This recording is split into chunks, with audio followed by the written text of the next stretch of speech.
High, good evening. আমি আছি এখন মৌসুনী আইল্যান্ডের বিচে।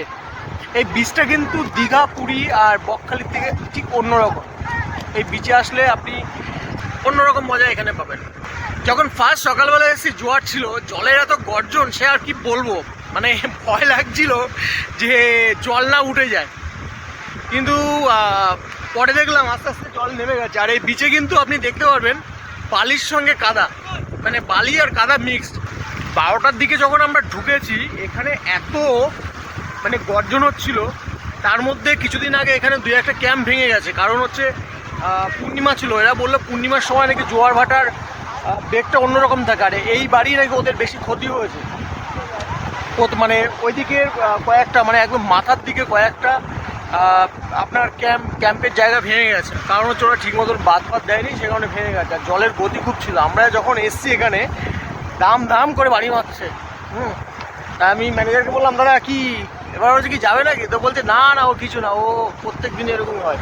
তো ভয় পাওয়ার কিছু নেই, মৌসুমী আইল্যান্ড যথেষ্ট ঠিক আছে। মৌসুমী আইল্যান্ড সেজে উঠছে। প্রবলেম তো হতেই পারে, বলুন, ঝড়ও তো আমাদেরও হয়, গাছপালাও ভাঙে, কিন্তু আবার সব ঠিক হয়ে যায়। এরকম নয় যে মৌসুমী আইল্যান্ড পুরো ভেঙে গেছে, মৌসুমী আইল্যান্ড নেই, মৌসুমী আইল্যান্ডে সব শেষ হয়ে গেছে, এরকম কিচ্ছু না। একদম ঠিক আছে, সবাই ভালো আছে, সবাই জীবিকা নির্বাহ করছে এখানে।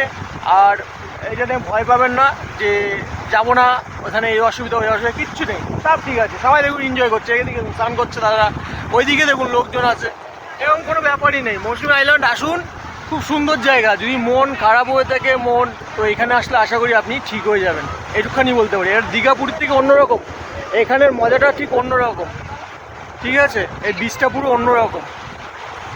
আর এখানে আসলে আপনি দেখতে পারবেন দ্বীপ, চারিদিকে দ্বীপ। এটা হচ্ছে একদম সুন্দরবন আংশিক এলাকা।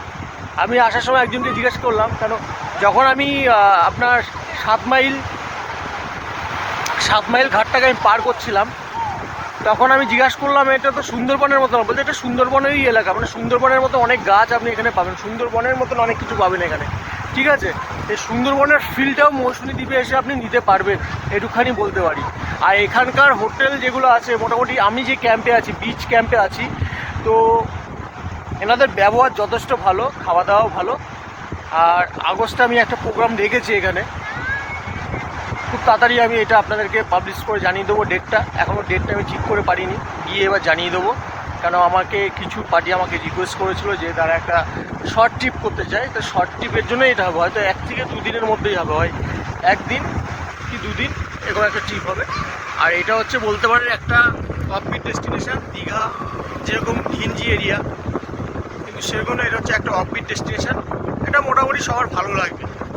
আর এই সূর্য মাঝে মধ্যে আসছে আর মাঝে মধ্যে ডুবে যাচ্ছে, হ্যাঁ, মাঝে মধ্যে দেখা দিয়ে চলে যাচ্ছে। রাত্রিবেলা তো এখানকার দৃশ্য অন্যরকম হয়ে থাকে। এখন যেরকম আছে রাত্রিবেলা ঠিক আরও সুন্দর হয়ে যায়, কারণ পুরো একদম মৌসুমী দ্বীপটা একদম পুরো সেজে ওঠে লাইটে।